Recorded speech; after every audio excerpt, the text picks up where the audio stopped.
இன்னைக்கு நீங்கள் பார்த்துட்டு இருக்கிறது என்னன்னா முட்டை பாசின்னு சொல்லுவாங்க. இந்த ஷேப்பை பார்த்தீங்களா, இதில் முட்டை அந்த மாதிரி ஷேப்பாக இருக்குது. அதனால் இது முட்டை பாசின்னு சொல்லுவாங்க. நம்மளோட முட்டை பாசின்னு சொல்லுவாங்க நிறைய இருக்குது. நாங்கள் இன்றைக்கி ஒரு ஆட்சி இருந்தோம், அங்கே பார்த்தோம்.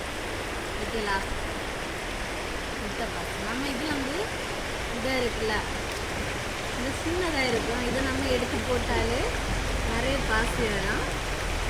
நம்ம பொதுவாக அந்த மீன் வளைக்க தொட்டில இந்த பாசி எடுத்து போடுவோம். அந்த இதில் செட்டாக கிடக்குன்னா அதை பிரித்து விடியனால அது எல்லாமே அங்கங்கேயும் ஓடுது, அம்மா ஓடணும். அது இவ்வளோதான் எனக்கு கையில் இருக்குது, மீது எல்லாம் ஓடுது. இந்த பாசிக்கு இந்த பாசிக்கு அடியில் பார்த்தீங்களா முடி போல் அழகாக இருக்குது, நல்ல சாஃப்டாக இருக்குது. உடம்புல தெரியுது, நல்லா சாஃப்டாக இருக்குது.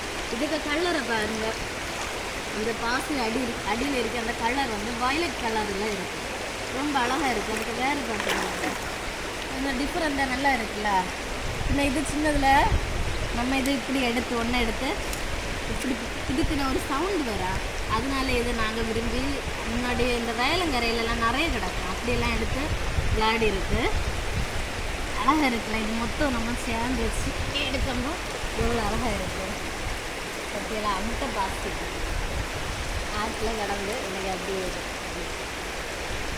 எங்கள் சேனலை பார்த்துட்ருக்கவங்க சப்ஸ்கிரைப் பண்ணுங்கள், அப்படியே ஒரு லைக் போட்டு ஷேர் பண்ணுங்கள், உங்கள் ஃப்ரெண்ட்ஸுக்கும் ஷேர் பண்ணுங்கள். முட்டை பாசி எப்படி நல்லா இருக்குன்னு சொல்லி கமெண்ட்டில் சொல்லுங்கள்.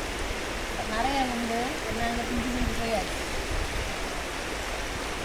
பாய்.